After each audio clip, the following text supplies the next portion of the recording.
Fl-okkażjoni tal-125 anniversarju mit-twaqqif tal-Malta Football Association l-MFA, il-Prim Ministru Robert Abela tnejn fil-għaxija inawgura ċ-Ċentru Nazzjonali tal-Futbol fil-preżenza tal-President tal-FIFA Gianni Infantino fost personalitajiet oħrajn distinti. Il-proġett li sar b'finanzjament mill-Fond Soċjali għall-Iżvilupp Nazzjonali l-MDSF u self mill-Bank tal-Iżvilupp Malti l-MDB se jkun qed iservi bħala iċ-ċentru tekniku u loġistiku għat-timijiet kollha ta' Malta u se jospitaw wkoll tournaments internazzjonali taż-żgħażagħ. Iċ-ċentru li hu mibni skont l-istandards internazzjonali tal-UEFA fi stadium tal-ewwel kategorija, laboratorji ta' xjenza sportiva tal-ogħla livell, klinika tal-fiżjoterapija, gym, żoni tal-kupru għall-plejers, kmamar għall-laqgħat, spazji għall-lecture sportivi u uffiċini amministrattivi.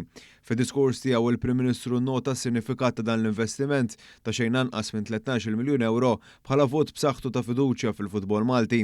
Dan fil-waqt li jesprima s-sodisfazzjon tiegħu għal ta' inizjattivi li qed jittieħdu bħal Football for Integration u Play Green.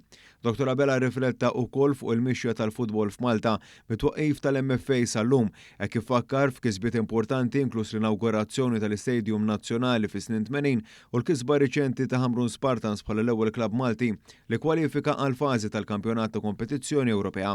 Il-President tal-MFA Bjorn Vassallo stqar kif dan iċ-ċentru se jkun qed joffri faċilitajiet tal-ogħla livell li mistenni jħallu impatt soċjali u valur miżjud lill-komunità fuq isma' varji bħas-saħħa u l-edukazzjoni.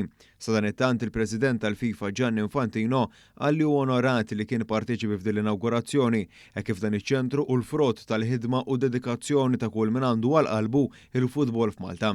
Preżenti għall-inawgurazzjoni kien hemm ukoll il-Viċi President tal-UEFA Jesper Muller Christensen u l-plejers leġendarji Taljani Fabio Cannavaro u Christian Vieri flimkien anke mal-Ministri Byron Camilleri, Mirjam Dalli, Clifton Grima u Chris Bonnet u Segretarju Parlamentari Omar Farrugia fost oħrajn.